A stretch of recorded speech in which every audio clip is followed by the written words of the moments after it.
Hello students, मैं हूं आपका मैथ्स मेंटर दुर्गेश तिवारी। जैसा कि आप लोगों ने आपसे पहले वादा किया था कि जैसे ही आपका सिलेबस कंप्लीट होगा उसके तुरंत बाद हम लोग आपके लिए स्पेसिमेन पेपर लेकर आएंगे। आईएससी वाले बच्चों के एग्जाम पहले हैं तो उनको प्रायोरिटी देते हुए हम लोग पहले आईएससी के पेपर अपलोड करेंगे, फिर उसके तुरंत बाद सीबीएसई वालों के लिए।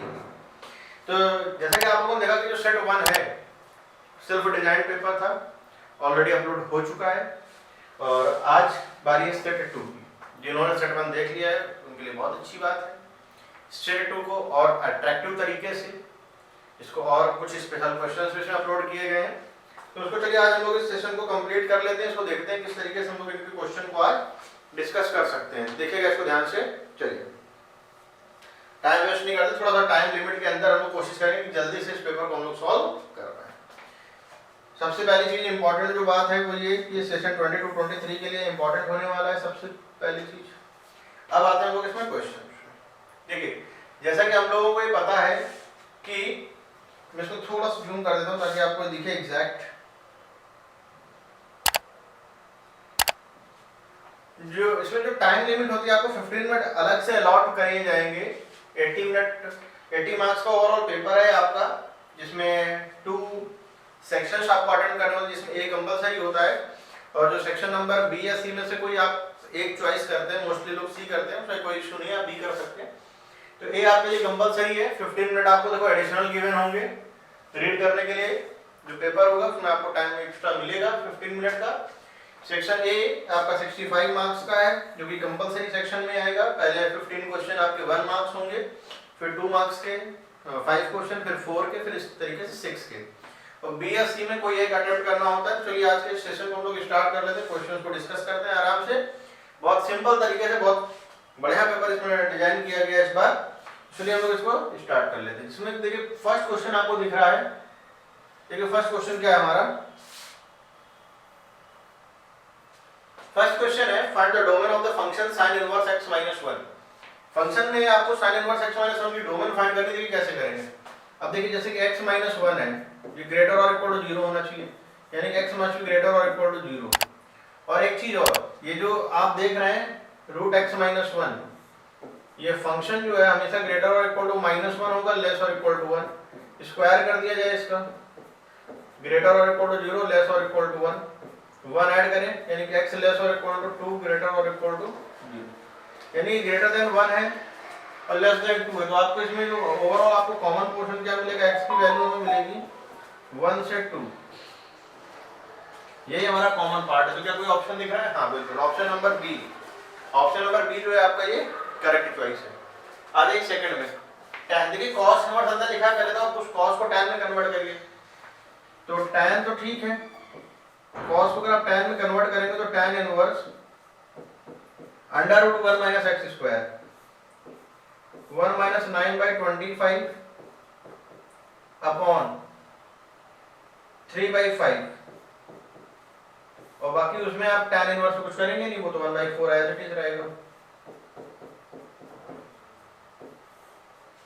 tan इनवर्स 9/25 जो है ये हो जाएगा आपका 16/25, यानी कि 4/5, 5 से 5 कैंसिल, यानी कि 4/3। तो tan इनवर्स 4/3 यानी कि 4/3 plus 1/4 whole upon 1 - 4/3 into 1/4। tan inverse है, tan इनवर्स आपका कैंसिल आउट हो जाएगा। अब इसको हम लोग को सॉल्व कर लेना है। तो 16 प्लस 3, 12 कैंसिल होगा, 12 - 4, 12 - 4 यानी कि आपका आ जाएगा ये 8,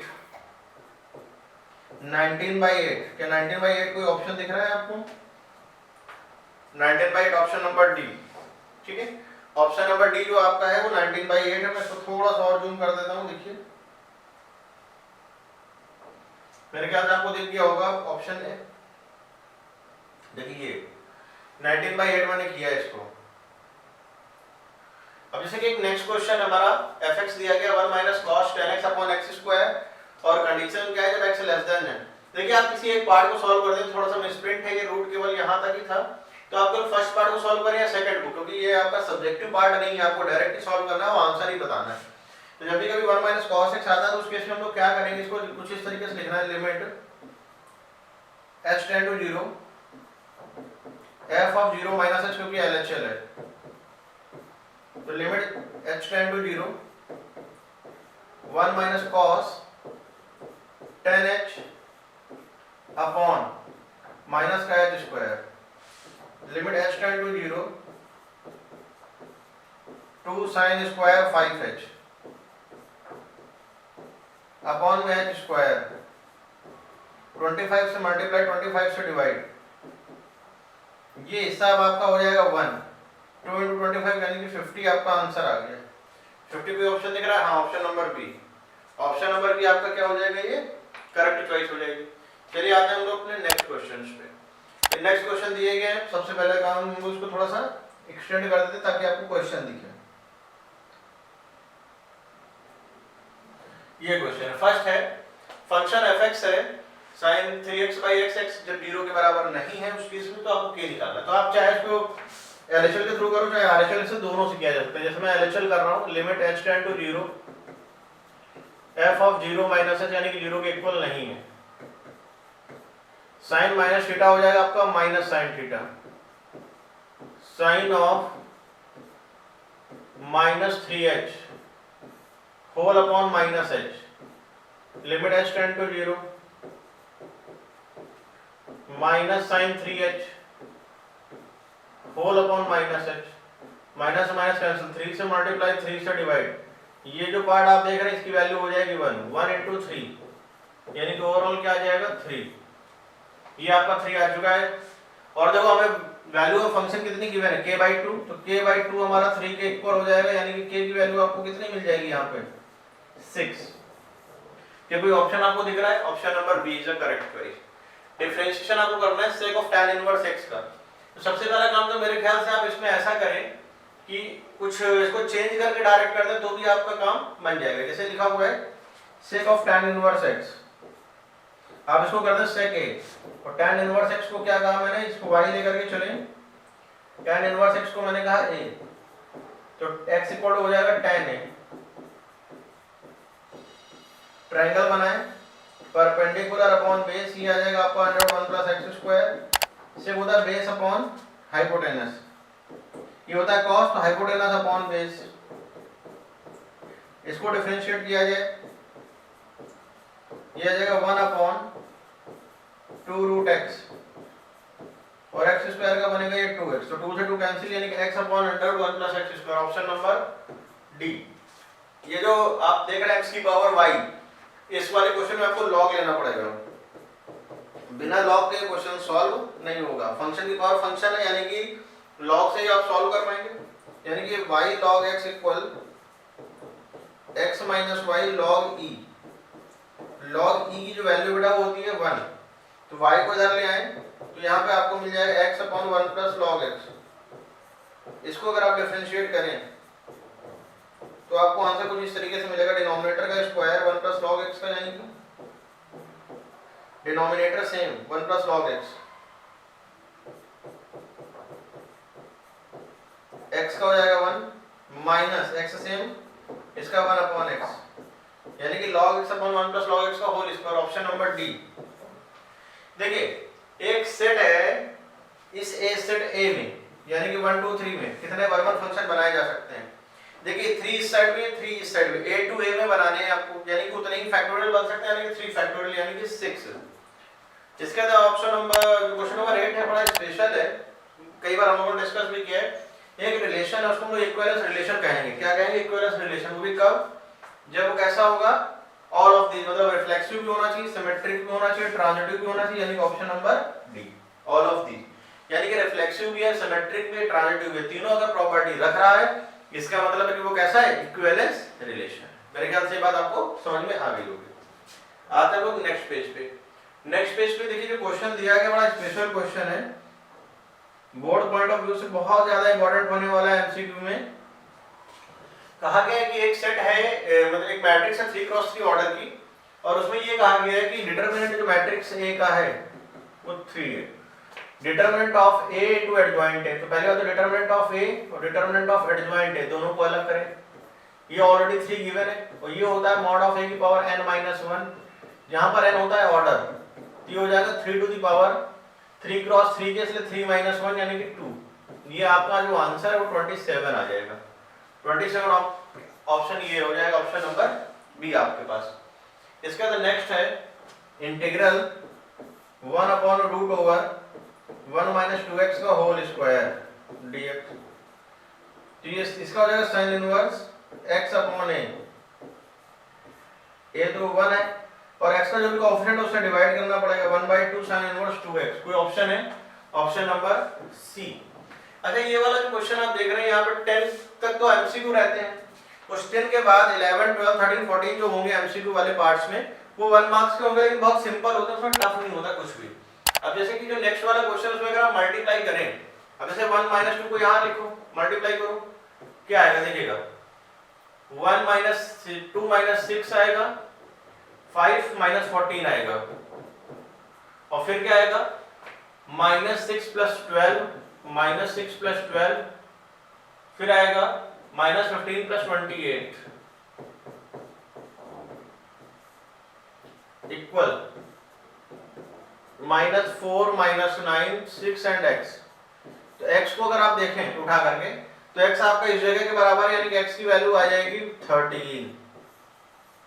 ये आपका आंसर आ गया। इसका इस फंक्शन का ये देखिए जो 12 नंबर है उसमें कहा गया x³ plus y³ equal 3axy को डिफरेंशिएट करना है, तो ये हो जाएगा 3x² 3y² y का हो जाएगा आपका dy/dx equal to 3a, xy का क्या हो जाएगा x सेम, y का dy/dx प्लस y सेम और x का 1। अच्छा देखिए कुछ केस ऐसे होते हैं जहां पर आप x और y को अलग अलग नहीं कर पा रहे होते हैं, तो जब आप x और y को अलग अलग नहीं कर पा रहे होंगे तो उस केस में हम लोग उसको बोलते हैं इम्प्लिसिट फंक्शन। इम्प्लिसिट फंक्शन को डायरेक्ट डिफरेंशिएट कर दिया जाता है। अब यहाँ पर dy/dx अगर आप कलेक्ट करेंगे वही आपके लिए क्या हो जाएगा, आंसर हो जाएगा। नेक्स्ट क्वेश्चन देखिएगा हमारा 13 वाला है, जो आप देख रहे हैं 13 वाला।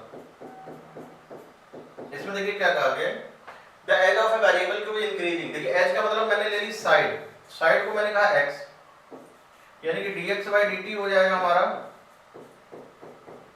10 सेंटीमीटर पर second. How fast the volume increasing, x दिया गया हमको 5 सेंटीमीटर, वॉल्यूम है x³ dv/dt 3x² dx/dt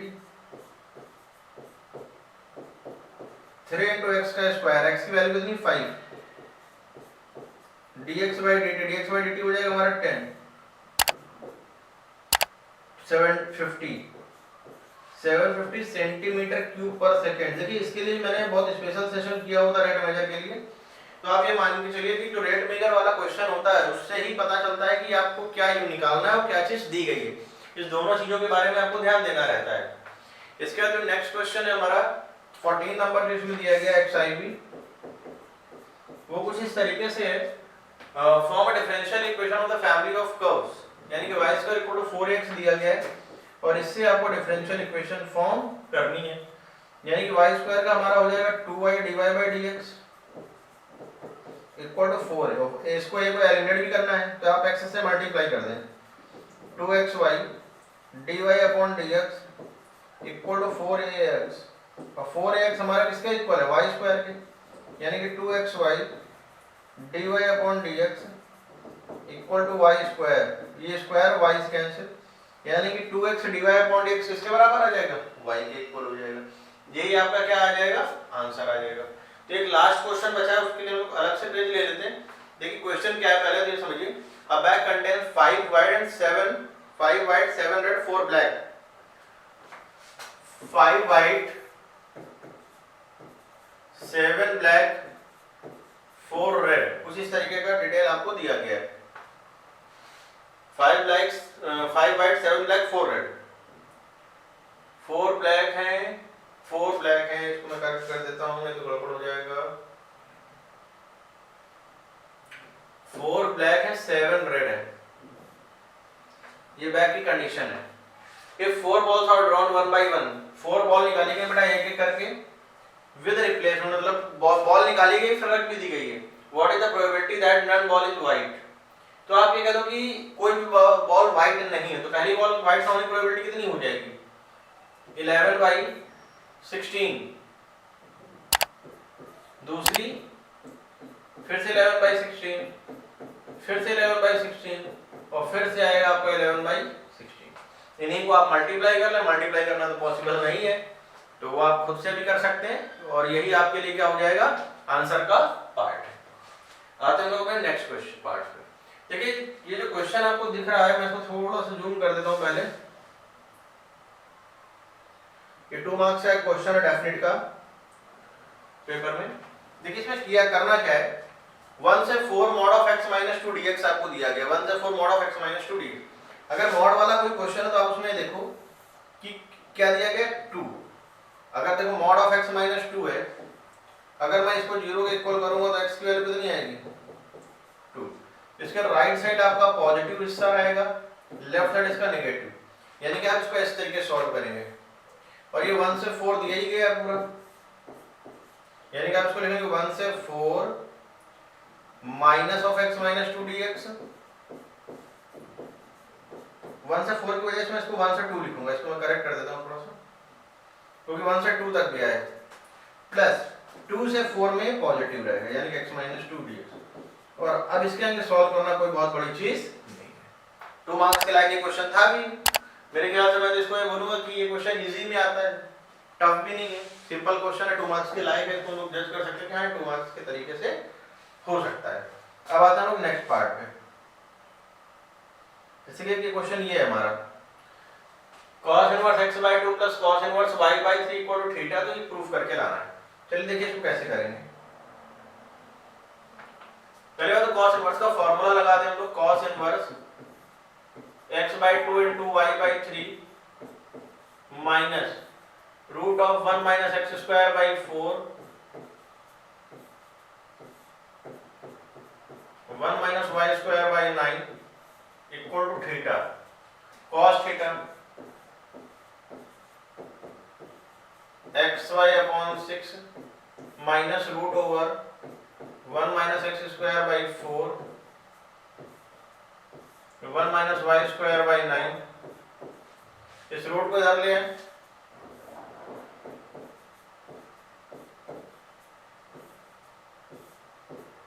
one minus y²/9 equal xy/6 minus cos theta.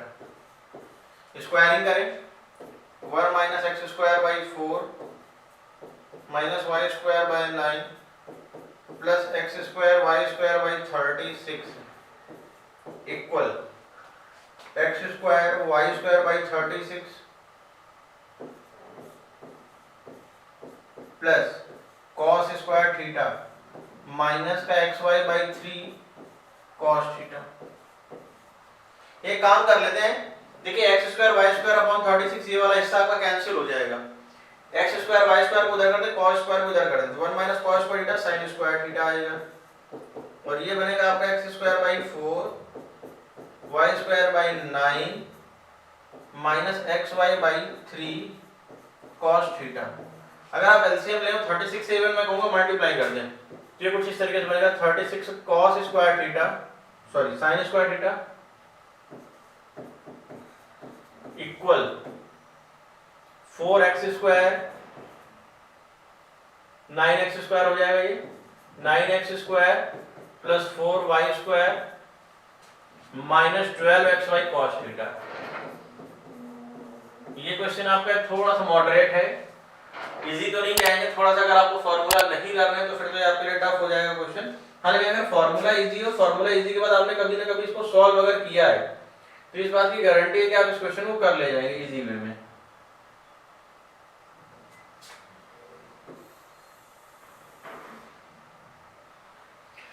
फिर आते हैं हम अपने नेक्स्ट क्वेश्चन पे। देखिए क्वेश्चन नंबर 4 हमारा कुछ इस तरीके से दिया गया है, मैं इसको थोड़ा सा लार्ज कर देता हूं। ये cos of 2 cos inverse x plus sin inverse x x equal to 1/3 पे आपको इसकी वैल्यू निकालने की क्या होगी। तो पहले तो आप इसको सॉल्व करें, बिना सॉल्व करे तो नहीं हो सकता। तो देखिए सबसे पहली बात तो cos तो ठीक है, आप जो 2 cos इनवर्स x लिखा इसको एक cos इनवर्स x लिखा रहने देते हैं और एक cos इनवर्स को हम थोड़ा सा बदलाव कर लेते हैं, changes. cos inverse x plus sin inverse x, cos inverse x plus sin inverse x हो जाएगा पाई बाय 2। तो cos of pi by 2 plus cos inverse x,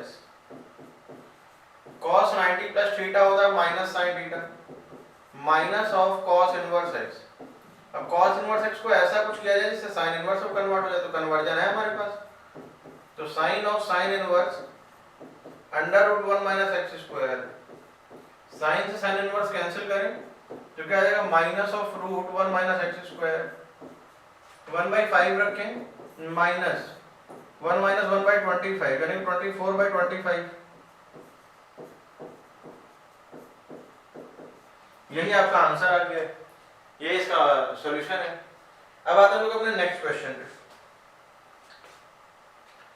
देखिए कुछ क्वेश्चन ये तो फिक्स रहता है कि प्रोबेबिलिटी से क्वेश्चन तो आने ही आना है बिल्कुल इस टॉपिक से। कहा कि A and B are two events such that probability of A 1/2 probability of B P है, P A यूनियन B दिया गया है और ये भी कहा गया है कि A और B इंडिपेंडेंट इवेंट हैं। यानी कि देखिए प्रोबेबिलिटी ऑफ A हो गया आपका 1/2, प्रोबेबिलिटी ऑफ B दिया गया है P और P A यूनियन B है आपका 3/5। ठीक है, अब इसको सॉल्व कैसे कर पाएंगे देखना। इंडिपेंडेंट ऑलरेडी गिवन है यानी कि पी ए इंटरसेक्शन भी आपका होने वाला है P A into P B, ये इंडिपेंडेंट की कंडीशन ही होती है। और प्रोबेबिलिटी ऑफ ए है आपका 1/2 इंटू पी, तो हमारे पास जो फॉर्मूला है उसके अकॉर्डिंग अगर हम लोग चले P A union B equal to क्या हो जाएगा P A plus P B minus P A intersection B, P A union B हो जाएगा हमारा 3/5, probability of A 1/2, probability of B है p माइनस का 1/2 p, तो 3/5 माइनस का 1/2 इक्वल टू आ जाएगा p/2, 6 माइनस 5 यानी कि 1/10 इक्वल टू p/2 यानी कि p कितना आ जाएगा 1/5। p की वैल्यू आपकी कितनी आ जाएगी 1/5। तो देखिए सिंपल तरीके से अगर आपने थोड़ा सा इसको ध्यान से कर रखा है कि इंडिपेंडेंट इवेंट क्या होती है, म्यूचुअली एक्सक्लूसिव क्या होती है, अगर इंडिपेंडेंट है तो फिर क्या केस बनेगा। जैसे इंडिपेंडेंट में जनरली केस क्या होता है P A intersection B P A into P B के इक्वल होगा। अगर वो चीज है उसी के अकॉर्डिंग आपको इसको एडजस्ट कर लेना। लेकिन नेक्स्ट क्वेश्चन पे आ रहे हैं हम लोग। नेक्स्ट क्वेश्चन में ये हायर ऑर्डर डेरिवेटिव का क्वेश्चन है। अगर आप मेरी क्लास देखेंगे तो मैं कुछ क्वेश्चंस को बड़े स्पेशल तरीके से ट्रीट करता हूं। उनमें एक क्वेश्चन ये है, इसको अगर आप डिफरेंशिएट करते हैं पहले सबसे पहले dy/dx तो ये बन जाएगा e की power m sin inverse x, और अगर sin इनवर्स x को आप डिफरेंशिएट करेंगे तो m into under root 1 minus x square, ये हो जाएगा आपका y। तो dy/dx इक्वल टू हो जाएगा my upon under root 1 minus x square, फिर आपको स्क्वायर कर देना है तो 1 माइनस x स्क्वायर dy/dx का whole square equal to m square y square. अब इसको डिफरेंशिएट कर दें 1 minus x square as it is, इसका हो जाएगा 2dy/dx into d2y/dx square plus ये आ जाएगा माइनस का 2x और dy/dx का स्क्वायर तो है जो भी है equal m square 2y dy/dx my/dy/dx, यानी कि ये हो जाएगा कुछ इस तरीके से 2dy/dx से डिवाइड कर दें, डिवाइड बाय 2dy/dx। जब आप डिवाइड करेंगे तो आ जाएगा आपका आंसर वही एग्जैक्ट जो लाना 1 minus x square d2y/dx square minus x dy/dx equal to m square y। यही आपका आंसर है। कोई ऑप्शन दिख रहा है? ऑप्शन क्या मतलब, ये तो सॉल्विंग थी, प्रूविंग थी, तो प्रूविंग के तरीके से मैंने सॉल्व कर दिया। आते हम लोग अपने नेक्स्ट क्वेश्चन पे।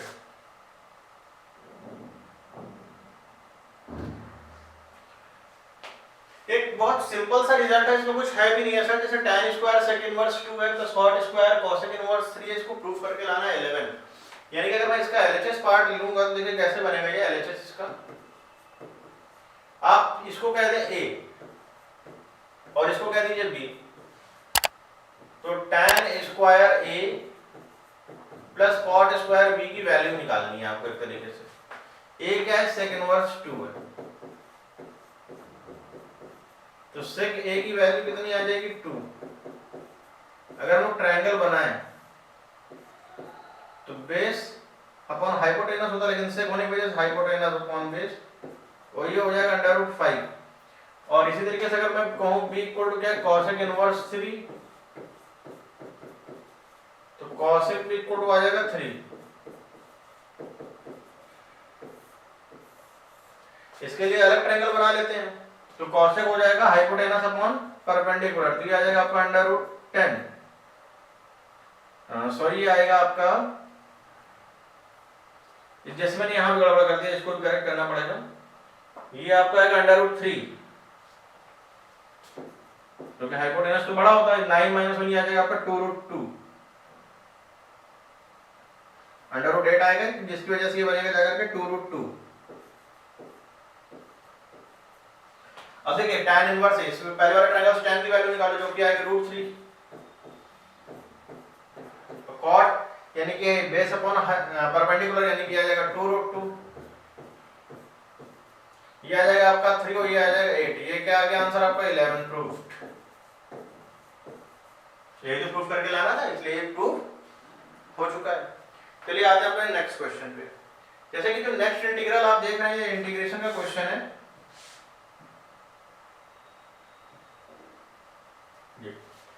dx। देखिए कभी कभी इस तरीके के क्वेश्चन आते हैं तो उनको परफेक्ट स्क्वायर मेथड से ही सॉल्व किया जाता है, बिना कोई इसका कोई और ऑप्शन नहीं है। तो पहली बात तो आप इसमें 4 कॉमन करेंगे, यानी कि 1/2 बाहर आएगा रूट के, dx whole upon root over, minus भी कॉमन करेंगे यानी कि x square minus 5/4 x।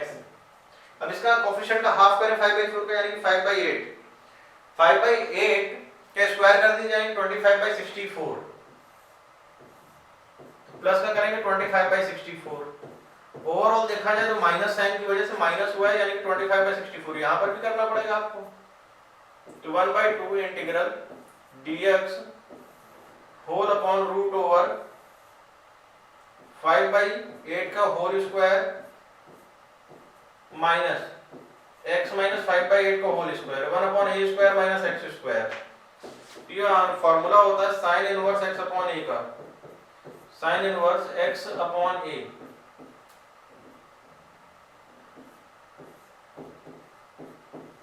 Plus c। Solve कर दें, यानी कि 1/2 sine inverse 8x minus 5 whole upon 5 plus का c, ये हमारा एग्जैक्ट आंसर आ जाएगा, sign inverse 8x minus 5 upon 5। अब हम लोग देखते हैं अपना नेक्स्ट। चलिए आते हैं लोग अपने नेक्स्ट क्वेश्चन पे।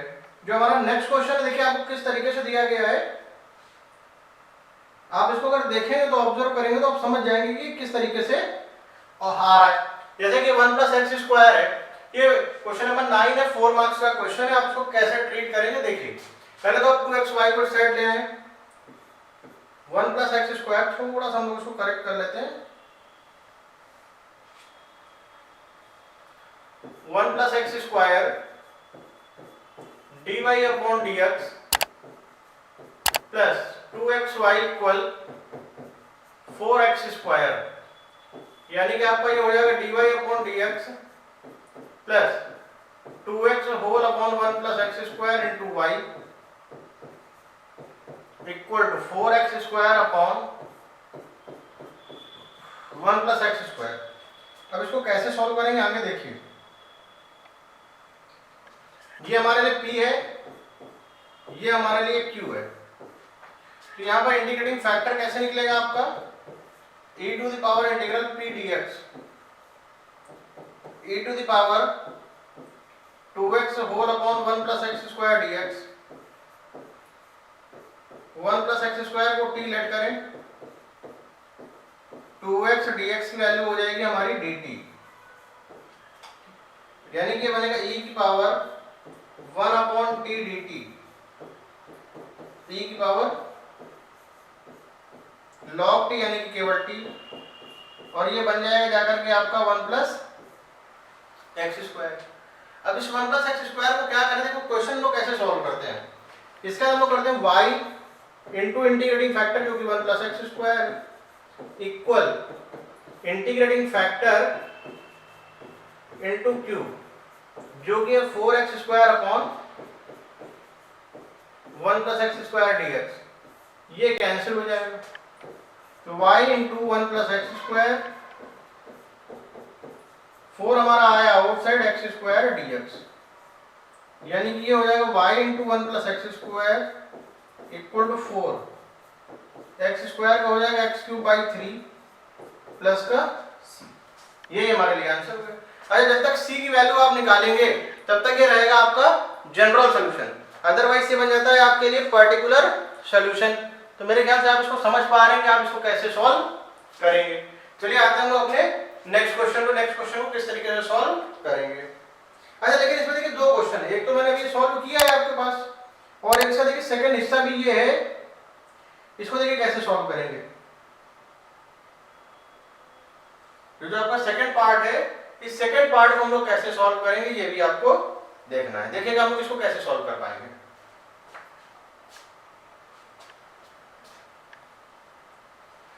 3 person A, B and C shoot to hit a target। 3 person है A, B and C और वो शूट कर रहे हैं, टारगेट है कोई, उसको किस तरीके से शूट कर पाएंगे आपको देखना है। देखिए देखो मान लीजिए first person A, probability of A कितनी है 5/6, प्रोबेबिलिटी ऑफ B कितनी है 4/5, प्रोबेबिलिटी ऑफ C कितनी है 3/4, और मैं फाइंड करने की एग्जैक्टली 2% हिट द टारगेट, केवल और केवल 2% टारगेट को हिट करें।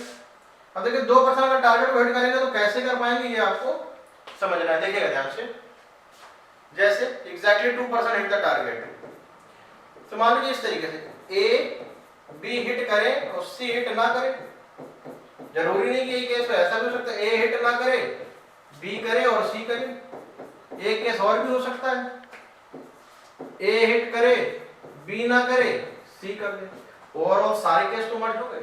और बेटा शूटिंग जो है, जब हम लोग टारगेट हिट कर रहे होते हैं या शूटिंग की मैं बात करूं, तो जो शूटिंग है एक तरीके से हमारे लिए वो आप ये मान के चलिए ये एक इंडिपेंडेंट इवेंट होती है, यानी कि इसमें कोई फर्क नहीं पड़ रहा है। तो PA into PB into PC बार हो जाएगा, तो 5/6 इंटू 4/5 और उसके C की ना होने की यानी कि 1/4 प्लस A के ना होने की यानी कि 1 - 1/5/6 तो 1/6 इंटू 4/5 इंटू 3/4 प्लस PA कितना हो जाएगा 5/6, PB बार हो जाएगा 1/5 इंटू PC की वैल्यू कितनी हो जाएगी 3/4। इसको हम लोग अपना आराम से सॉल्व कर लेंगे, कोई बहुत बड़ी चीज नहीं है। सेकंड क्वेश्चन की बात करें, एटलीस्ट 1%। देखिए जब भी कभी बेटा बात एटलीस्ट की कर दी जाए तो सबसे ज्यादा स्पेशल बात आ जाती है, क्योंकि एटलीस्ट से मतलब मुझे कम से कम 1% टारगेट को हिट करे। तो जब भी कभी मैं अगर आप मेरे प्रोबेबिलिटी के लेक्चर को देखेंगे तो आपको ये बात समझ में आएगी कि जब भी मैंने कभी एटलीस्ट वाले क्वेश्चन की बात करी है तो मैंने हमेशा कहा you have to think reverse, आपको उल्टा सोचना पड़ेगा। तो आप ये करो कि टारगेट हिट ही नहीं हो रहा है, आप अगर ये कर दें कि 1 - P A bar intersection B bar intersection C बार, ठीक। अगर इस चीज को अगर आपने ऑब्जर्व कर लिया तो आप क्वेश्चन को कर ले जाएंगे। तो हमने कहा ना तो A ने टारगेट को हिट किया है, तो A के ना होने की यानी कि 1/6 इंटू 1/5 इंटू 1/4 1 - 120 ये आ जाएगा 119/120। ये जो आप प्रोबेबिलिटी देख रहे हैं ये इस बात की प्रोबेबिलिटी है कि कम से कम 1% टारगेट को हिट करेगा। तो मेरे ख्याल से आप इन क्वेश्चन को समझ पा रहे हैं कि किस तरीके से इसको सॉल्व किया जाएगा। बाकी हम लोग आते हैं नेक्स्ट क्वेश्चन पे। नेक्स्ट क्वेश्चन देखिए हमारा क्या है। नेक्स्ट क्वेश्चन ये solve the following linear equation. देखिए ये जो मैट्रिक्स आप देख रहे हैं, पहले मैं थोड़ा सा इसको एक्सटेंड करता हूं ताकि आपको क्वेश्चन दिखे पूरा। क्योंकि क्वेश्चन दिखना थोड़ी सी इंपॉर्टेंट चीज है। ये क्वेश्चन आपको दिख रहा है। अब देखिए इसको सॉल्व कैसे करेंगे, मैं मेथड बता देता हूँ, वो करना आपको पहले सबसे पहला काम आप ax इक्वल टू बी लिखेंगे। ए क्या है आपके लिए कोएफिशिएंट मैट्रिक्स है 1 -2 1 2 -1 -1 0 -2 एंड 1। x क्या है x y z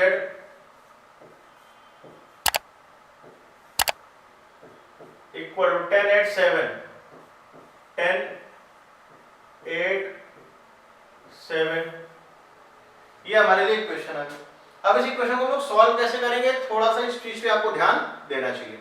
सबसे पहला काम तो होता है डिटरमिनेंट ऑफ ए फाइंड करना। डिटरमिनेंट ऑफ ए कितना आएगा 1 -1 -2 +2 क्या आ जाएगा 2 -0 +1 माइनस का 4 आ जाएगा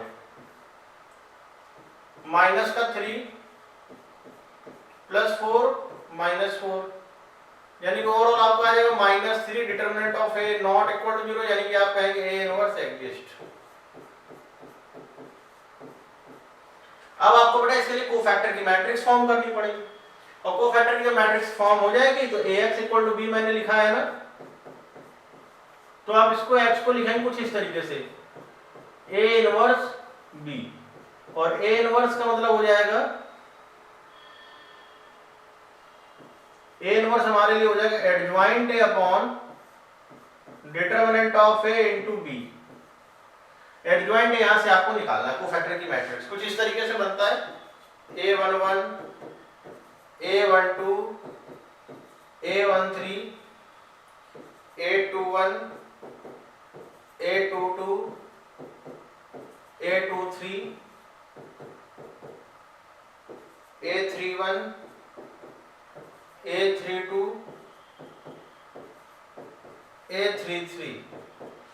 सबसे पहले आप plus minus plus minus plus minus plus minus plus और निकालने का तरीका क्या है, फर्स्ट कॉलम को डिलीट करें तो -1 -2 यानी कि ओवरऑल आएगा यहाँ -3। फर्स्ट रो सेकंड कॉलम को डिलीट करें तो 2 आ जाएगा। फर्स्ट रो थर्ड कॉलम को डिलीट करें तो माइनस का 4 आ जाएगा। सेकंड रो फर्स्ट कॉलम को डिलीट करें तो माइनस का 2 और माइनस माइनस प्लस का 2 यानी कि 0 आएगा। सेकंड रो सेकंड कॉलम को डिलीट करें तो 1 आ जाएगा आपका। सेकंड रो थर्ड कॉलम को डिलीट करें तो कितना आ जाएगा -2। थर्ड रो फर्स्ट कॉलम को डिलीट करें तो 2 + 1 आ जाएगा 3। थर्ड रो सेकंड कॉलम को डिलीट करें तो -1 -2 यानी क्या आ जाएगा माइनस का 3। थर्ड रो थर्ड कॉलम को डिलीट करें तो -1 प्लस का 4 यानी कि 3। ये आपका केस आ चुका है। अगर आपको एडजॉइंट वाली मैट्रिक्स बतानी है वैसे तो अगर आप ओवरऑल यहाँ पे देखेंगे तो सी निकालेंगे। सी कोई मैट्रिक्स होगी, वो जो सी मैट्रिक्स आप देखेंगे उस सी मैट्रिक्स के लिए आप इतना समझिए कि आपको क्या करना होगा, उसको आप ऐसे ही लिख देंगे बिल्कुल एज यूजुअल -3 -2 -4 0 1 2 3 3 3 और एडजॉइंट क्या हो जाएगा आपका इस सी का ट्रांसपोज। अब जरा इसका ट्रांसपोज करें, ट्रांसपोज कितना आएगा -3 -2 -4 0 1 2 3 3 एंड 3। अब आपको यहां पे रख देना, आपको आंसर मिल जाएगा। तो आई होप आपको समझ में आ गया होगा। बाकी आता है अपने नेक्स्ट क्वेश्चन पे। नेक्स्ट क्वेश्चन देखिए क्या है,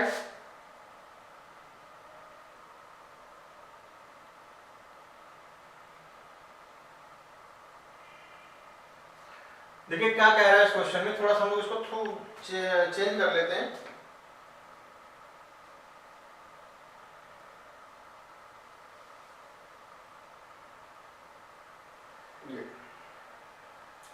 देखिए इसमें इसको क्वेश्चन को हम लोग कैसे सॉल्व करेंगे अब आपको देखना है। आपको स्क्रीन में बड़ी दिखेगी, ये है क्वेश्चन आपके पास। ये लॉन्ग क्वेश्चन है, मान लीजिए मैक्सिमम मिनिमम में ये क्वेश्चन आना तय है, गारंटी रहती है इन क्वेश्चंस की।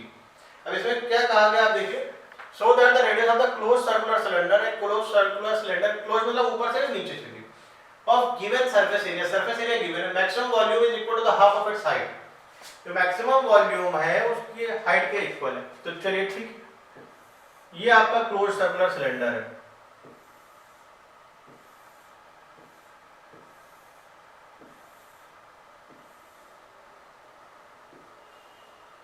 ये हाइट रेडियस x है,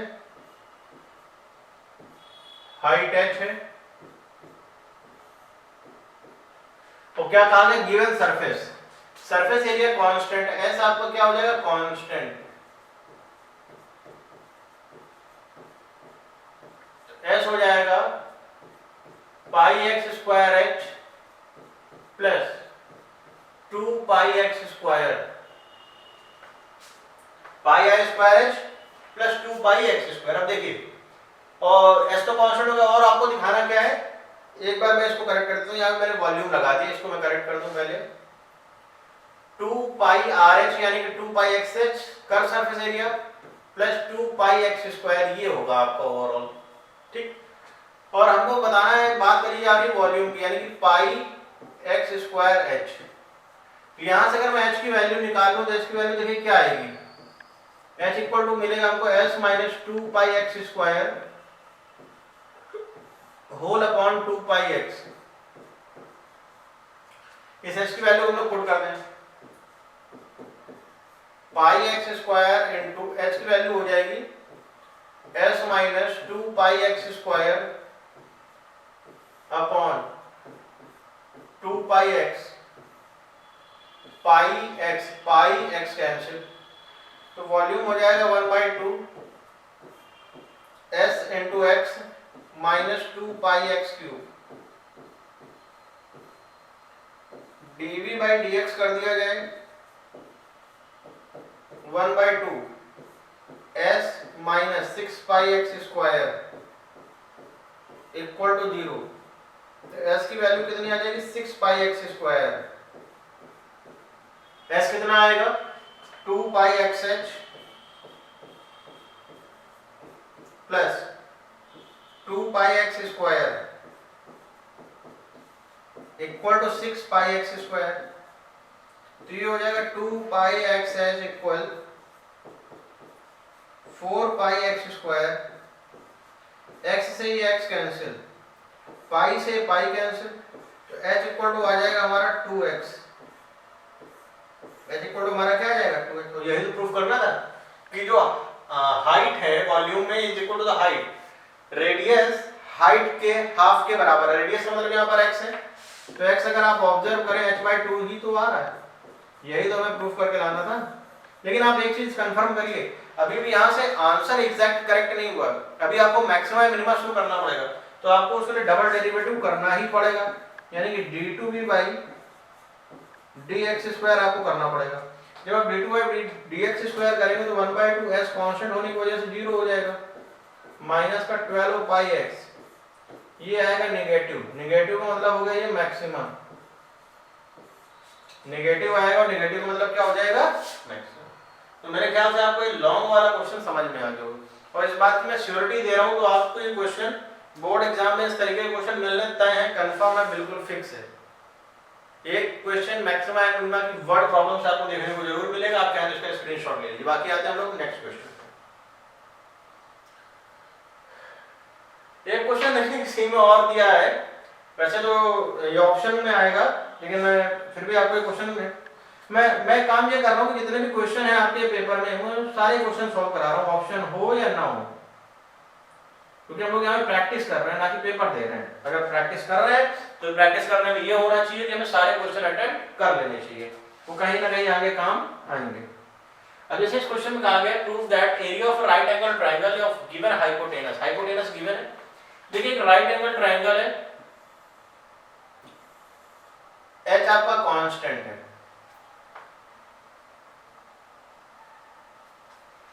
यहां से मैंने x कहा, यहां से मैंने y कहा, तो आपको एक चीज ये देखने को मिल जाएगी x स्क्वायर प्लस y square equal to h square, जबकि h कांस्टेंट, तो यहां से y की वैल्यू आ जाएगी, अगर आप निकालेंगे तो root over h square minus x square, area of triangle होगा 1/2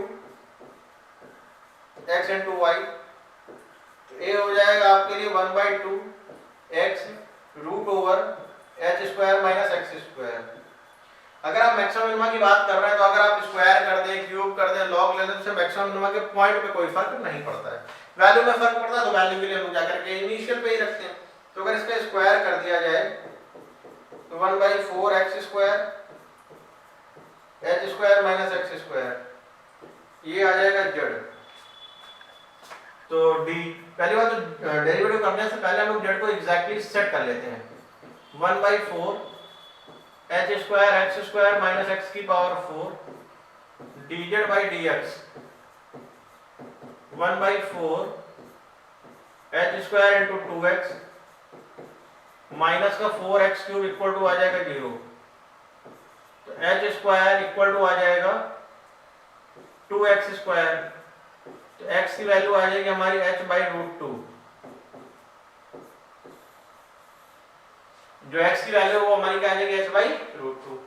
डबल डेरिवेटिव कर दिया जाए d2z by dx square 1/4 x का 1 यानी कि 2h स्क्वायर माइनस का 12x स्क्वायर यानी कि आ जाएगा माइनस का 4h स्क्वायर बाई 4। माइनस का h स्क्वायर निगेटिव होने की वजह से ये हो जाएगा हमारा मैक्सिमा। अच्छा, लेकिन मैक्सिमा तो प्रूव कर दिया हमने एरिया। अगर जेड मैक्सिमा तो ए मैक्सिमा, लेकिन अभी हम लोगों ने ये प्रूफ नहीं किया है कि ट्रायंगल कैसा है, आइसोसील्स है। आइसोसील्स करने के लिए x और y बराबर होने चाहिए, तो हम लोग x स्क्वायर की इस वैल्यू को इसमें y में पुट कर देते हैं। y इक्वल टू क्या है, root over h square minus x square, और एक्स स्क्वायर की वैल्यू एच स्क्वायर बाई 2, तो आ जाएगा root over h square by 2 यानी कि h अपॉन रूट 2। तो अगर आप ध्यान से देखें तो यही सेम, तो x की वैल्यू आ रही है ना। अगर x और y की वैल्यू सेम आ रही है, इसका मतलब क्या हुआ कि ये हो जाएगा आपका isosceles triangle. x equal to y यानी कि इससे ये प्रूव हो गया कि एक आइसोसील्स ट्रायंगल है। अच्छा, आइसोसील्स ट्रायंगल तो ये प्रूफ हुआ ही हुआ, साथ में ये मैक्सिमा भी प्रूफ हुआ कि हमने प्रूफ कर दिया है कि जो इसका एरिया है वो क्या होगा, मैक्सिमा होगा। आते हैं हम लोग अपने नेक्स्ट क्वेश्चन पे।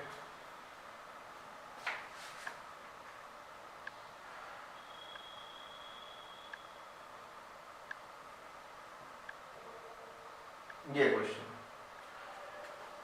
ये इंटीग्रल का बड़ा स्पेशल क्वेश्चन है। बहुत से बच्चे इसमें कंफ्यूज रहते हैं, परेशान भी रहते हैं कि इसको इंटीग्रेशन के क्वेश्चन को कैसे किया जाए। क्वेश्चन नंबर 13 पे हम लोग पहुंच चुके हैं बहुत जल्द। अभी हम लोगों को अगर आप मोस्ट प्रोबेबली टाइम देखेंगे तो अप्रॉक्स 50 मिनट के आसपास ही हुआ है, 55 मिनट के आसपास। और हम लोग अभी 30 नंबर क्वेश्चन पे आ चुके हैं। आफ्टर वन क्वेश्चन हम लोग सेक्शन ए जो कि 65 मार्क्स का पूरा कंप्लीट कर चुके हैं with extra attempt question. Extra question भी करने के बाद यानी कि पेपर में जो 3 आवर बच्चों के लिए दिया जाता है वो एक सफिशिएंट टाइम है। बस आपको प्रैक्टिस की जरूरत है। अगर आप प्रैक्टिस अच्छी करते हैं तो डेफिनेटली आप मानिए आप 2.5 आवर में पेपर को इजीली वे में सॉल्व कर पाएंगे। मैं आपको सेक्शन बी भी करके दिखाऊंगा, इवन सी भी करके दिखाऊंगा। मुझे तो तीनों ही करने होंगे। मैं आपको प्रैक्टिस सेशन ले रहा हूँ जैसा कि हम लोगों ने कहा था आरटी एकेडमी पे। तो देखिए इस क्वेश्चन में इसमें सब्स्टिट्यूट करना पड़ेगा, बिना सब्स्टिट्यूट के नहीं सॉल्व हो पाएगा। तो इसमें पहली बात तो x equal to cos 2 theta आप ले लो या cos थीटा ले लो, ज्यादा बेटर है। तो dx इक्वल टू हो जाएगा आपका माइनस का sin theta d theta integral tan inverse root of 1 minus cos theta upon 1 plus cos theta d theta. और इवन डी थीटा के साथ तो हमको ये भी लिखना चाहिए माइनस का sine theta d theta. Minus बाहर चला जाएगा, इंटीग्रल tan इनवर्स ये आ जाएगा root 2 sine theta by 2 upon root 2 cos theta by 2 into sine theta d theta. ये रूट 2 से root 2 cancel, tan inverse tan cancel, theta by 2 into sine theta, minus का 1/2 बाहर, थीटा इंटू साइन थीटा। अब अगर मैं बात करूं तो ये हमारे लिए फर्स्ट का काम कर रहा है, ये हमारे लिए सेकंड का काम करेगा, क्योंकि थीटा का 1 हो जाएगा डेरिवेटिव। माइनस हाफ आपका outside overall, first same integral of sine theta d theta, minus differentiation of theta integral of sine theta whole integration of this value and bracket close half as it is minus का theta cos theta sin theta कभी minus cos theta होता है, इस theta का हो जाएगा आपका 1, sin का होगा माइनस cos, cos का जब आप करेंगे तो sin थीटा प्लस का c, और थीटा के लिए अपने पास यही है जुगाड़ cos इनवर्स x। थीटा की वैल्यू, इस वैल्यू को आपको इसमें सब्स्टिट्यूट कर देना है। जैसे ही आप सब्स्टिट्यूट करेंगे आपको आंसर मिल जाएगा। तो मेरे ख्याल से आप इस क्वेश्चन को बड़ी आसानी से समझ पा रहे हैं और कर पा रहे हैं। इसमें कोई टफ है ही नहीं, क्वेश्चंस में प्रैक्टिस की जरूरत है। अगर आपको इन क्वेश्चंस में किसी में भी प्रॉब्लम हो रही है तो आप जाकर के प्लेलिस्ट देखिए, पूरी प्लेलिस्ट बनी हुई है। इंटीग्रल को मैंने बहुत डिटेल में पढ़ाया हुआ है उस सेशन को, बहुत लंबे लेक्चर्स में, अप्रॉक्स मेरे ख्याल से 10 प्लस लेक्चर्स हैं और फुल डिटेल में एक चीज मैंने डिस्कस करी है, तो आप उसको आराम से देख सकते हैं। आते हैं अपने नेक्स्ट क्वेश्चन पे। देखिए ये इस क्वेश्चन के बारे में बार बार कह रहा हूं, मैंने स्टार्टिंग में भी इस बारे में डिस्कशन किया था आप लोगों से कि लीनियर अपॉन क्वाड्रेटिक का एक क्वेश्चन तो आना ही आना है। मैंने इस तरीके से इस पेपर को डिजाइन किया है कि आपको बोर्ड एग्जाम में कहीं ना कहीं इससे बेनिफिट मिले जरूर। जैसे कि आप देख रहे हैं 2x + 7 whole upon x² - x - 2, इस पेपर को इसको कैसे करेंगे? लीनियर अपॉन क्वाड्रेटिक का केस है, ये तो देख के ही कोई भी बता देगा क्योंकि ऊपर लीनियर इक्वेशन नीचे क्वाड्रेटिक है। देखिए दो बातें होती हैं, अगर आपका जो क्वाड्रेटिक है उसके फैक्टर अगर हो जाए उस क्वाड्रेटिक के, अगर फैक्टर उस क्वाड्रेटिक के हो जाएंगे तो आप ये मान के चलिए उसको हम लोग बाय पार्ट पार्शियल फ्रैक्शन से कर लेंगे। इसलिए इसको मैं पार्शियल फ्रैक्शन से भी कर सकता हूं और लीनियर अपॉन क्वाड्रेटिक से भी कर सकता हूं। लीनियर अपॉन क्वाड्रेटिक का केस ये रहता है कि बच्चों के मन में काफी हद तक वो छप जाता है क्योंकि बहुत सारे क्वेश्चन उसके हम लोग कर लेते हैं। कई बार ऐसा हो जाता है कि क्वेश्चन आपका पार्शियल फ्रैक्शन का हो लेकिन इसके बाद भी कर दें तो उसमें आपका रॉन्ग नहीं होना है, क्योंकि इंडेफिनिट में जो आंसर वो वैरी कर सकता है। अब जैसे फिलहाल मैं इस क्वेश्चन को पार्शियल फ्रैक्शन से ही करूंगा। अब देखिए जैसे x² - x - 2 है, इसके क्या फैक्टर हो सकते हैं? बिल्कुल हो सकते हैं। -2x + x - 2, x as a common x - 2 + 1 x - 2, x - 2 × x + 1, ये आ गया। अब इसको कैसे करेंगे? देखिए 2x + 7 whole upon x - 2 × x + 1, तो ये आ जाएगा आपका a upon x - 2 plus b upon x + 1। LCM लेकर के अगर पार्शियल फ्रैक्शन वाले टर्म को हटाएंगे तो 2x + 7 = a x + 1 plus b x - 2, ये हमारा पार्ट आ चुका है। अगर आपको इसको इजी करना क्वेश्चन को तो क्या करो, एक बार x की वैल्यू -1 पुट कर दो, एक बार x की वैल्यू 2 पुट कर दो। -1 जब आप पुट करेंगे तो -2 + 7 यानी कि आ जाएगा 5, ये 0 यानी कि आ जाएगा -3b, तो b की वैल्यू आएगी -5/3। 2 पुट करें तो 4 + 7 11 आ जाएगा, 2 + 1 3a, तो a की वैल्यू आ गई आपकी 11/3।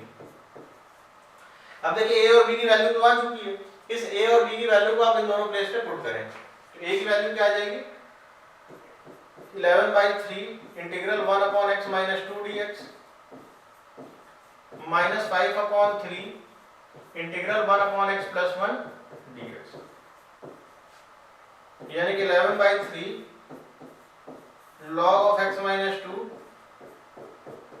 -5/3 log of x + 1 + c,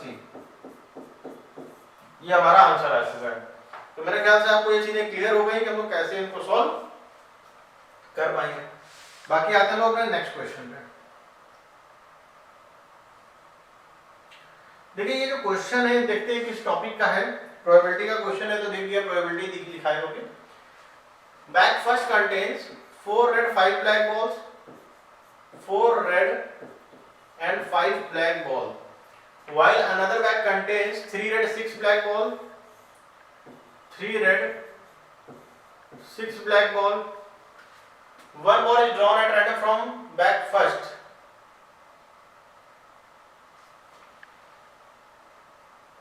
From one of the bag, यहाँ पे वन का मतलब कुछ इस तरीके से, मतलब किसी भी एक बैग से निकाली गई है, and it was found to be red, वो रेड मिली, यानी ए हो जाएगा, आप इसको ऐसे लिखेंगे अ बॉल ड्रॉन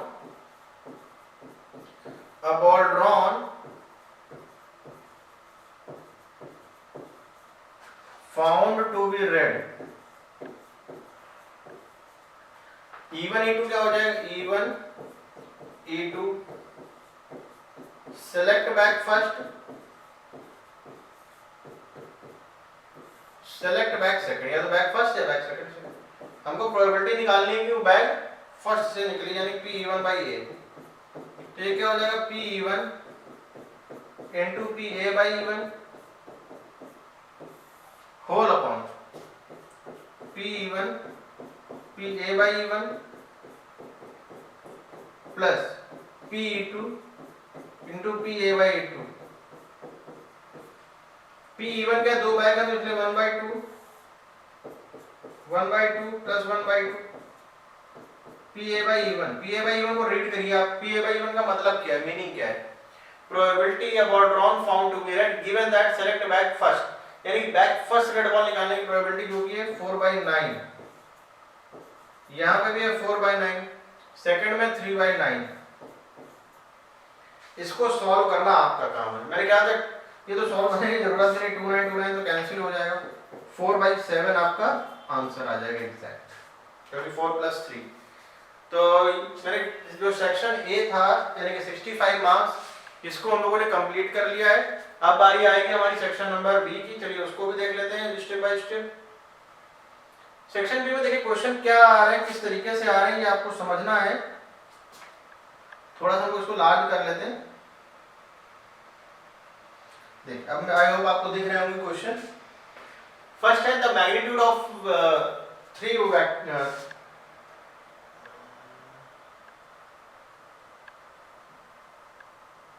ये क्वेश्चन है, a vector of magnitude 3 unit along the direction of A vector. A vector की डायरेक्शन, मान लो कोई भी वेक्टर है उसकी डायरेक्शन में एक वेक्टर बताना हो, मैग्नीट्यूड दिया हो, तो मैग्नीट्यूड के साथ उस वेक्टर की यूनिट वेक्टर का मल्टीप्लाई कर दो, यानी कि 3a cap C option correct हो जाएगा। देखिए ये 2b, पहली बात तो आप इसमें 2b वेक्टर निकालिए। 2b वेक्टर कितना आएगा, 6j + 2k, और a वेक्टर कितना आएगा 2i - equal to 2i - j plus का 3k कैप। अब यहाँ पे हमको पहले निकालना है 2b vector cross a vector.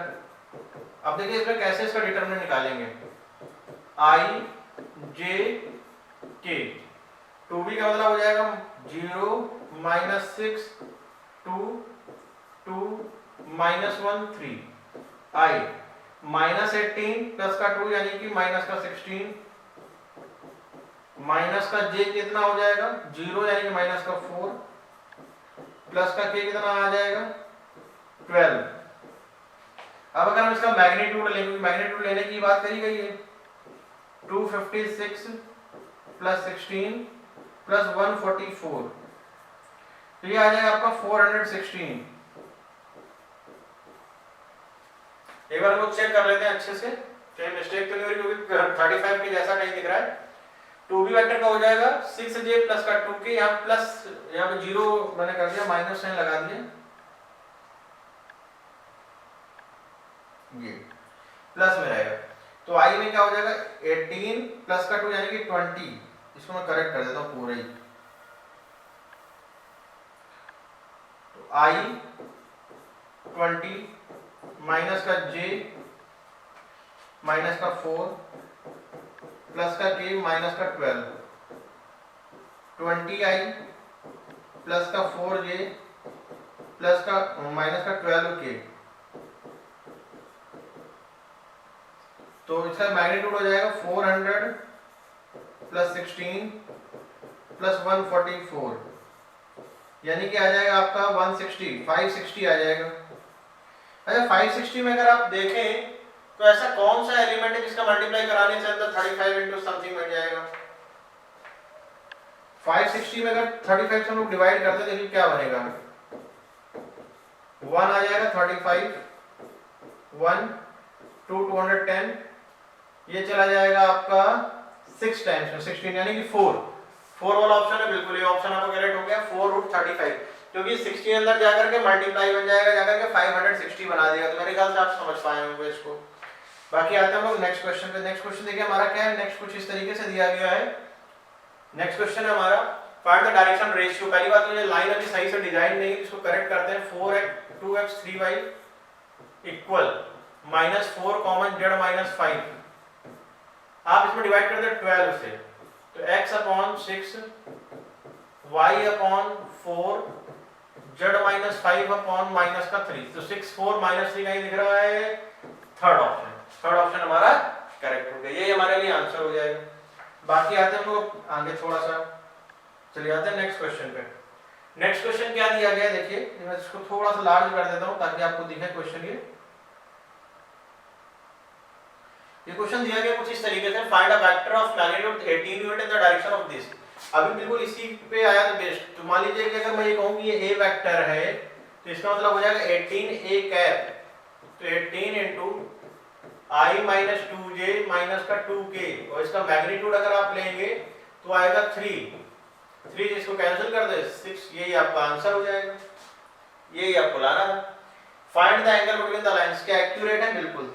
यानी कि v1 वेक्टर आपका हो जाएगा 2i plus 5j plus 4k, और v2 वेक्टर हो जाएगा आपका 5i प्लस का 2j माइनस का 5k। तो एंगल हो जाएगा cos थीटा इक्वल v1 डॉट v2 whole upon mod of v1 mod of v2। ये v1 डॉट v2 हो जाएगा कितना, 10 प्लस 10 माइनस 20। अरे यार ये तो ऐसे ही जीरो हो गया, यानी कि राइट एंगल है 90 डिग्री पे है दोनों। डिनोमिनेटर निकालने की जरूरत ही नहीं पड़ी, क्योंकि जैसे ही आपने v1 डॉट v2 किया वो जीरो आ गया, यानी कि ये क्या है, परपेंडिकुलर है। बाकी आते हैं हम अपने नेक्स्ट क्वेश्चन पे।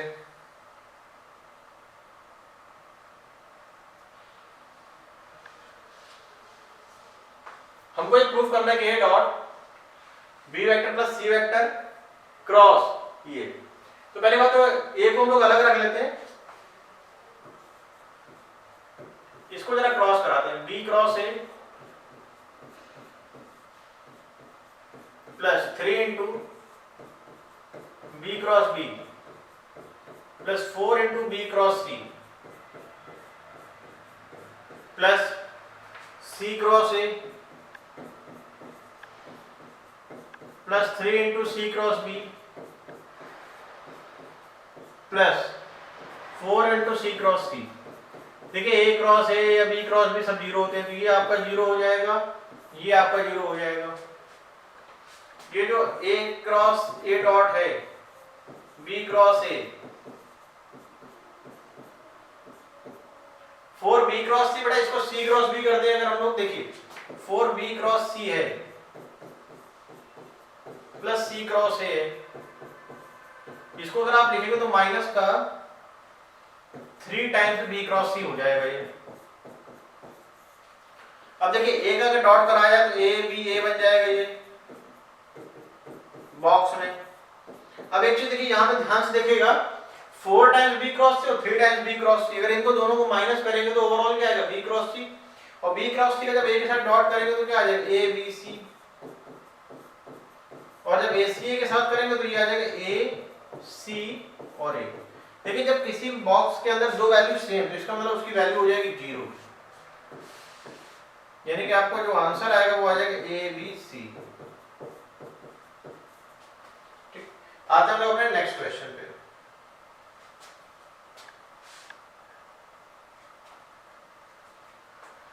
Find using the vector, find the area of the triangle whose vertices are this। ये और करके एक दिया गया क्वेश्चन है, इसको देखिए कैसे करना है। देखिए ये ट्रायंगल है आपका ABC, तो देखिए यहाँ पर OA वेक्टर आपको दिया गया है, OB वेक्टर आपको दिया गया है, OC वेक्टर आपको दिया गया है। मैं आपको तरीका बताऊंगा, आपको खुद से ट्राई करना है।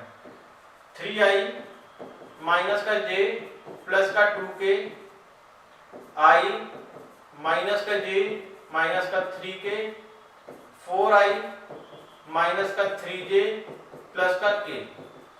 तो यहाँ पर आप एरिया की अगर बात करेंगे तो एरिया आप समझिए इसका हो जाएगा 1/2 mod of AB vector cross AC vector.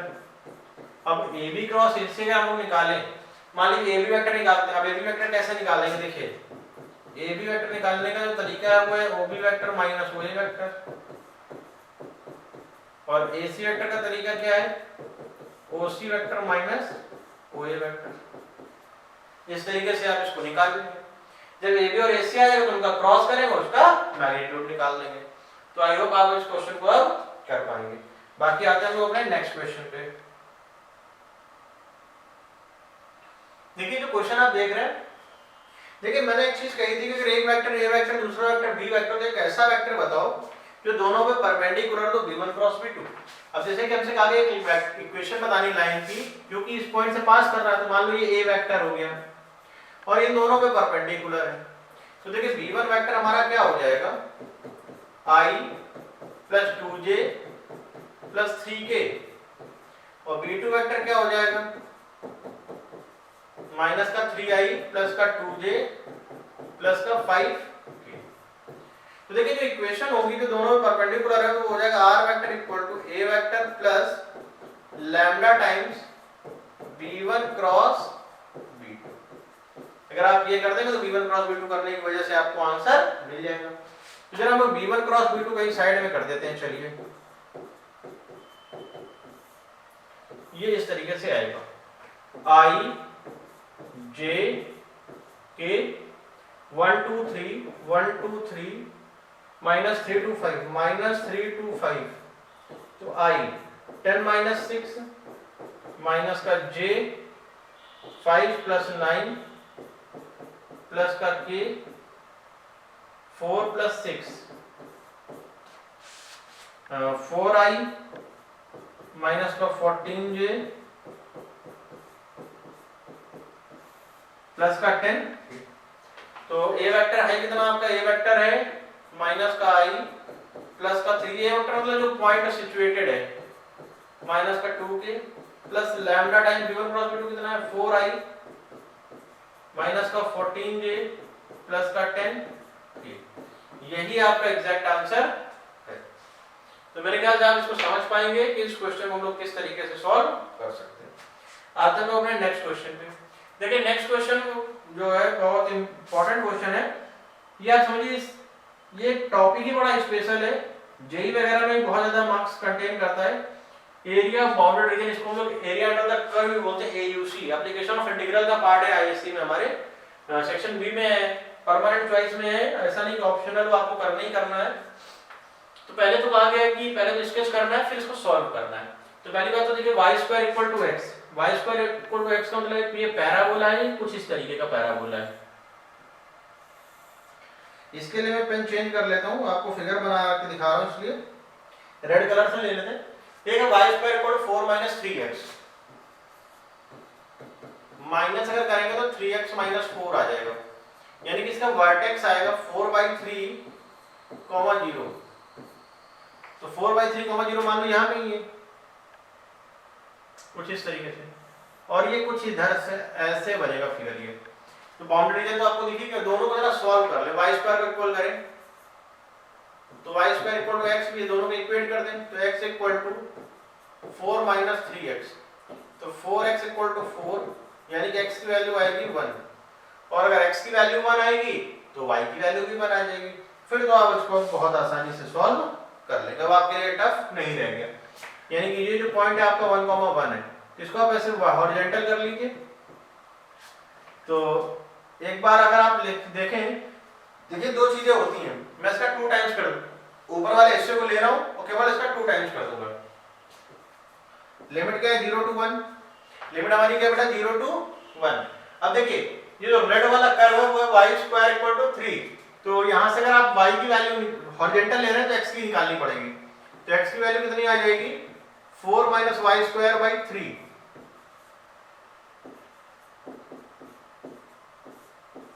Minus यहां से कितनी आ जाएगी y स्क्वायर आ जाएगी dy।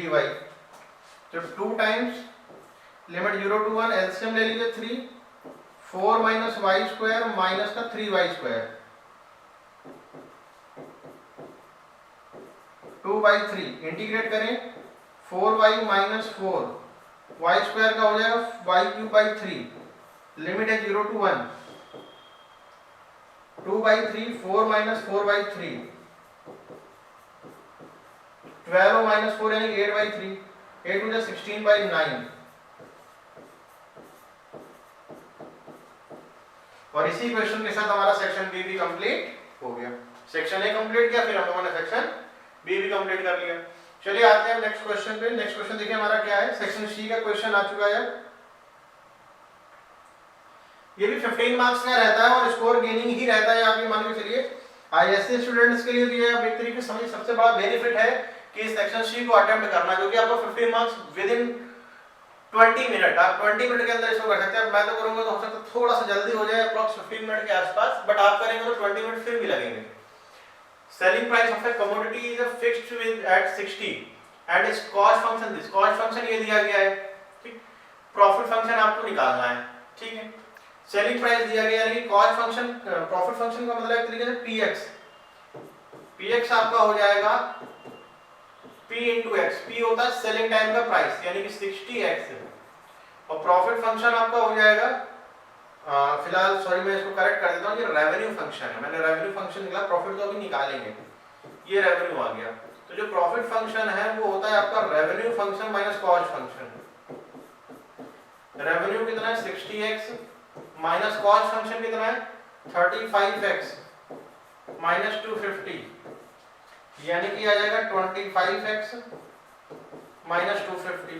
इसके बाद क्या आ गया ब्रेक इवन पॉइंट, तो px को आप क्या कर दो 0 के बराबर कर दो, यानी कि 25x इक्वल टू कितना आ जाएगा 250, तो x की वैल्यू कितनी आ जाएगी 10। और ब्रेक इवन पॉइंट के लिए मैंने बता रखा है कि ऐसी सिचुएशन जहां पे ना मैक्सिमा हो ना मिनिमा हो, सॉरी ना प्रॉफिट हो ना लॉस हो, नाइदर प्रॉफिट नॉट लॉस, तो उस केस में हम लोग कहते हैं break even point.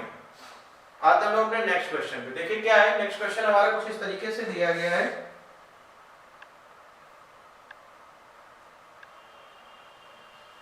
The revenue function is given by revenue दिया गया, find the demand function। देखिए जब डिमांड फंक्शन मतलब P और रेवेन्यू इस तरीके से हम लोग लिखते हैं P into X, तो जो आपका यहाँ P है वो डिमांड फंक्शन है RX upon X में।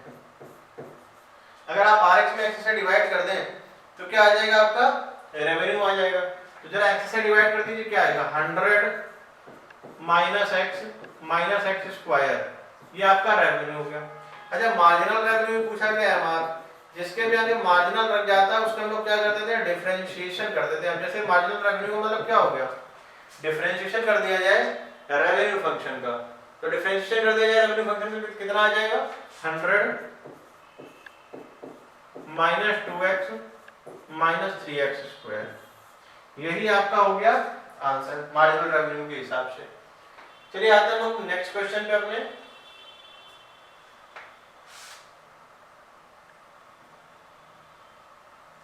टू रिग्रेशन लाइंस है, मीन ऑफ x और मीन ऑफ y निकालना है। तो आप ऐसे समझिए x bar y bar always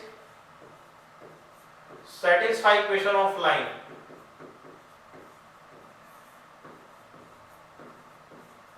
ये इक्वेशन ऑफ लाइन को सेटिस्फाई करते हैं, चलो सेटिस्फाई करा दो। 4x bar 2y bar equal to 4, 2x bar minus का 3y bar plus 6 equal to 0। अब दोनों को सॉल्व करना है, इसमें 2 से मल्टीप्लाई कर लो। 4x bar minus 2y bar minus 4 equal to 0। इसमें 2 से जब आप मल्टीप्लाई करेंगे तो 4x बार माइनस का 6y bar plus 12 equal to 0। ये आपका कैंसिल हो जाएगा। माइनस का 2y बार ये आ जाएगा प्लस का 4y बार इक्वल टू आ जाएगा 16। तो y बार की वैल्यू कितनी आ जाएगी आपकी 4। तो अगर y बार की वैल्यू आपकी 4 है तो x बार कितना आ जाएगा देखिए 4x बार इक्वल 4 प्लस 2y बार, 4x बार इक्वल 4 प्लस 2 इंटू 4, 4 4 4 कैंसिल, यानी कि x बार कितना आ जाएगा 3। तो x बार और y बार की वैल्यू आपकी आज की यही पूछा भी गया था कि mean of x and mean of y। चलिए आते हैं हम लोग अपने नेक्स्ट क्वेश्चन पे। क्या आ जाएगा हमारा नेक्स्ट क्वेश्चन, देखते हैं।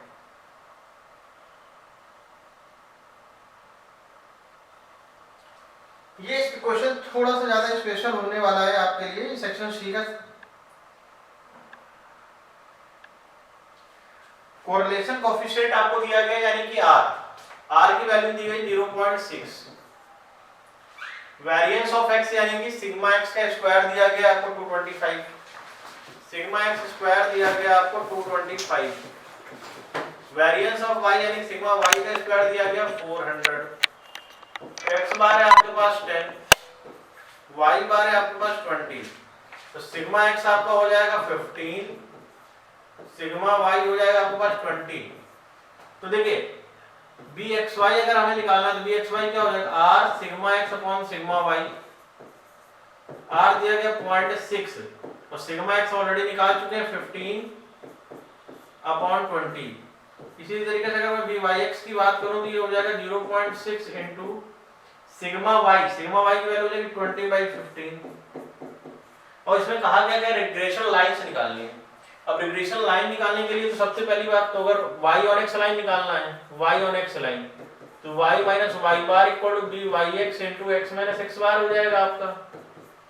ठीक है, यही तो होगा। हाँ, अगर इसी में आपको x और y लाइन निकालनी है, x और y लाइन, अगर x और y लाइन निकालनी तब आप क्या करेंगे, तब आपको ध्यान देना है। इसमें आप करेंगे कुछ इस तरीके से, x माइनस एक्स बार इक्वल बी एक्स वाई और y माइनस वाई बार। अब देखिए तो लाइन निकालने के लिए क्या करना है, x बार भी है, y बार भी, सारा डेटा जितना भी सब कुछ है अपना वो पूरा डेटा आपको दिया गया है। अब देखिए क्या कहा गया इसमें, the expected value of y की वैल्यू आपको निकालनी जबकि x की वैल्यू 2 है। तो देखिए जब y की वैल्यू पूछी गई तो सीधी सी बात, जो लाइन पूछी जाएगी उसी में रखेंगे जाके, यानी कि आप रखेंगे जाकर के इसको किसमें, y ऑन x लाइन में। तो चीजें आपको मेरे ख्याल से धीरे धीरे क्लियर हो रही है कि आप किस तरीके से उसको सॉल्व कर पाएंगे। चलिए आते हैं अपने नेक्स्ट क्वेश्चन में, जो कि नीचे आपको दिख रहा है। अब देखिए जो नीचे वाला जो क्वेश्चन है, एक्चुअली हम लोगों को आईएससी बोर्ड में साइंटिफिक कैलकुलेटर अलाउ होता है, इस वजह से इन क्वेश्चंस को करना इजी होता है। बाकी इनको करना इतना आसान नहीं, क्योंकि टाइम टेकिंग रहती है अगर आप विदाउट कैलकुलेटर करें कुछ केस में। बाकी कुछ क्वेश्चन इजी भी होते हैं तो बिना कैलकुलेटर के भी सॉल्व हो जाते हैं। अब जैसे अगर मैं इस वाले क्वेश्चन की बात करूं तो सबसे पहली बात तो आपको एक्स गिवन है, y गिवन, आपको एक टेबल बनानी पड़ेगी। 2 6 4 7 5, y की वैल्यू है 8 8 5 6 2। अब आप यहाँ एक टेबल बनाएंगे एक्स स्क्वायर की, एक टेबल बनेगी आपकी यहाँ वाई स्क्वायर की, एक टेबल आपकी बनेगी यहाँ एक्स वाई की। ये हो जाएगा 4 36 16 49 25, ये आ जाएगा 64 64 25 36 एंड 4। अब देखिए एक्स वाई का मल्टीप्लाई 16 48 20 42 और ये आ गया 10। अब हमको अगर निकालना बी एक्स वाई और b y x, b x y कैसे आएगा, देखिए b x y and b x y, तो बी एक्स वाई आपका हो जाएगा sigma x y minus 1 upon n sigma x sigma y whole upon sigma y square minus 1 upon n sigma y का whole square.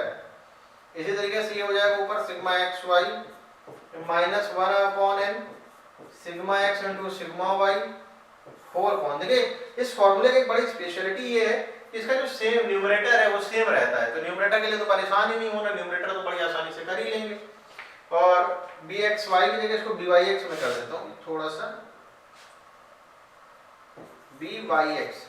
अब y x होने की वजह से नीचे केवल एक्स आएगा, तो sigma x square minus 1 upon n sigma x का होल स्क्वायर। और ये जो आप डेटा देख रहे हैं ये पूरा आपको टोटल करना पड़ेगा, ये कैलकुलेटिव पार्ट है, ये आप कर सकते हैं। मेरा काम था सिखाना, वो मैंने सिखा दिया। यानी कि बी एक्स वाई भी मैंने निकाल दिया और बी वाई एक्स भी निकाल दिया।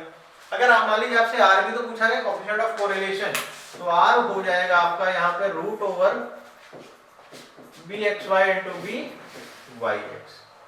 इसको आप लिखा, बस एक चीज याद रखना, जो बी एक्स वाई का साइन रहेगा बी वाई एक्स का साइन भी वही रहेगा और आर का साइन भी वही रहेगा। आते हैं हम अपने नेक्स्ट क्वेश्चन पे। देखिए नेक्स्ट क्वेश्चन क्या है, बहुत जल्दी हम लोग का पेपर कंप्लीट भी होने वाला है, हार्डली 5 to 10 मिनट बस। देखिए क्वेश्चन क्या है, मार्जिनल कॉस्ट आपको दी गई है 30 + 20x, फिक्स कॉस्ट कितनी है, फिक्स कॉस्ट आपको दी गई 200। देखिए मार्जिनल कॉस्ट अगर है तो आप इसका कॉस्ट कैसे निकालेंगे, इंटीग्रेट कर दें तो ये आ जाएगा 30x + 2x² 2 प्लस कोई कांस्टेंट k ले लिया, c दिख रहा है इसलिए मैंने लिखा, x की जगह अगर 0 करते हैं तो फिक्स कॉस्ट बन जाएगी, यानी कि 200 = k। तो जो हमारा कॉस्ट फंक्शन बेटा बनेगा वो कितना बनेगा, 30x + x² + 200, ये हमारा कॉस्ट फंक्शन बन गया। तो अगर कॉस्ट फंक्शन बन गया इसका कहा गया कि कॉस्ट ऑफ इंक्रीजिंग आउटपुट, आपको इंक्रीमेंट बताना है कि 100 से 200 यूनिट में क्या है। तो देखिए जब इंक्रीजिंग की बात करी जाए, ठीक है, तो आप देखो दो तरीके से, यहाँ पे इंक्रीजिंग बहुत ज्यादा नहीं है, डिटेल में पूछ रहे हैं, यहाँ पे कह रहा है कि 100 यूनिट से 200 यूनिट में क्या कॉस्ट रहेगी। तो एक बार आप इसमें x के प्लेस में 100 रख दीजिए, एक बार आप x के प्लेस में 200 रख दीजिए, और फिर दोनों को आपको क्या कर देना है, माइनस कर देना है। तो क्या इंक्रीमेंट होगा ये तो आप फिर पता ही चल जाएगा। भाई 200 यूनिट के लिए आपने कोई चीज निकाली, 100 यूनिट के लिए कोई चीज निकाली, और अगर दोनों को माइनस करेंगे तो आपको चीजें मिल जाएंगी। चलिए आते हैं हम अपने नेक्स्ट क्वेश्चन पे।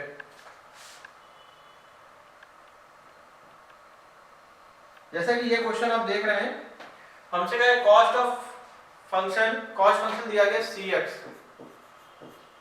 1/3x³ माइनस का 5x² प्लस का 30x माइनस का 15। जो सेलिंग प्राइस आपको P दिया गया वो 6 दिया गया है, आपको प्रॉफिट को मैक्सिमम दिखाना है। तो पहले तो रेवेन्यू निकालिए, रेवेन्यू कितना आ जाएगा, 6x। देखिए जो प्रॉफिट फंक्शन है वो Px होता है revenue minus cost, Rx minus Cx। तो Rx कितना है, 6x माइनस 1/3x³ प्लस का 5x² माइनस का 30x माइनस माइनस प्लस का 15। अब dp/dx कर दीजिए आप इसको, ये माइनस का 2x² बन जाएगा, प्लस का 10x बनेगा, माइनस का 24 = 0। तो x² माइनस का 5x प्लस का 8, नहीं सॉरी 12 आ जाएगा, इसको मैं करेक्ट कर देता हूं। देखो जब -2 से डिवाइड करेंगे तो ये आपका बनेगा क्या करके, x² माइनस का 5x, और ये बन जाएगा आपका प्लस का 12 = 0। अब इसको फैक्टराइज करके कुछ ऐसा बनाया जा सकता है, एक बार मैं इसको फिर से चेक कर लेता हूं कहीं मिस्टेक तो नहीं हुई है हम लोगों से।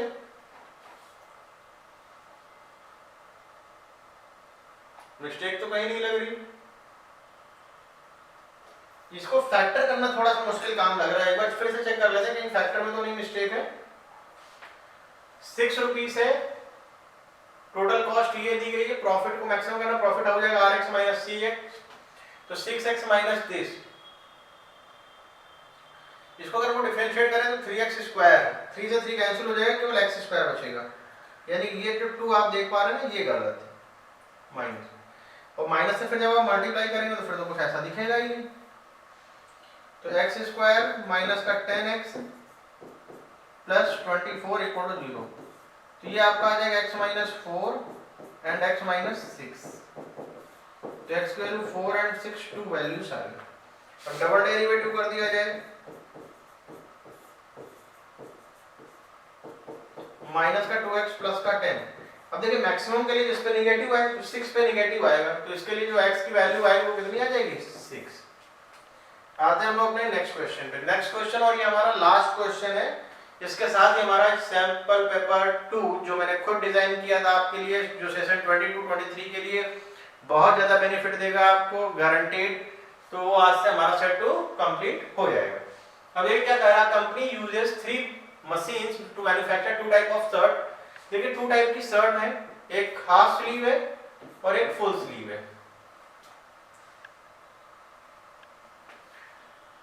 और मशीन दी गई है M1, M2 M3 मशीन है और इनके लिए कंडीशन मैंने कहा हाफ स्लीव मान लीजिए X बनी है और ये Y बनी है। None of the machine can be operate more than 40 hours per week. कोई भी मशीन 40 घंटे से ज्यादा नहीं चलती है, ठीक। ये 1 है M1 और ये 2 है, ये 2 है, ये 1 है, ये 8/5 है, ये भी 8/5।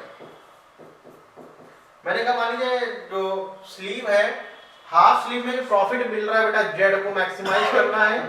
हाफ स्लीव में 1 रुपीज का मिल रहा है यानी कि x हो जाएगा 1 into x और इस पे 1.5 यानी कि 3/2 y। अब देखिए सबसे जो इंपॉर्टेंट बात है, अगर हाफ स्लीव 1 आर, यहाँ पे 1 का मतलब यहाँ पे 1 आर से है, ठीक है ना, 1 shirt of each type none of machine, इस तरीके से मान लीजिए आवर वीक आपको दिया गया है।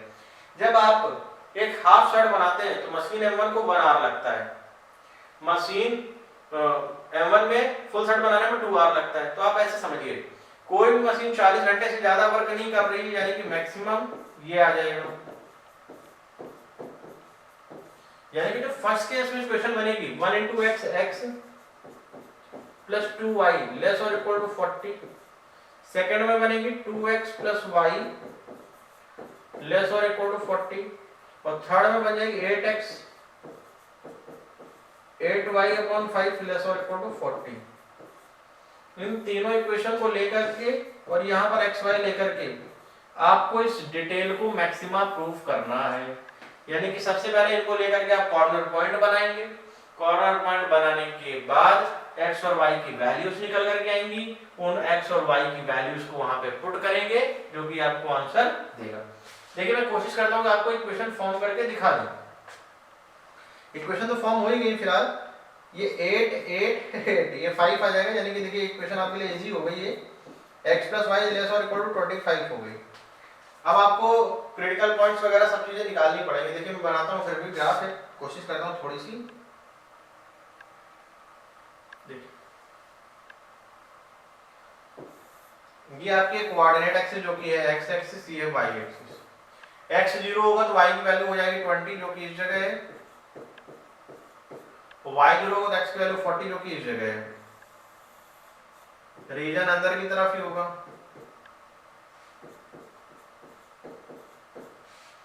और सेकंड वाले में x 0 तो y 40 हो जाएगा और ये 20 हो जाएगा।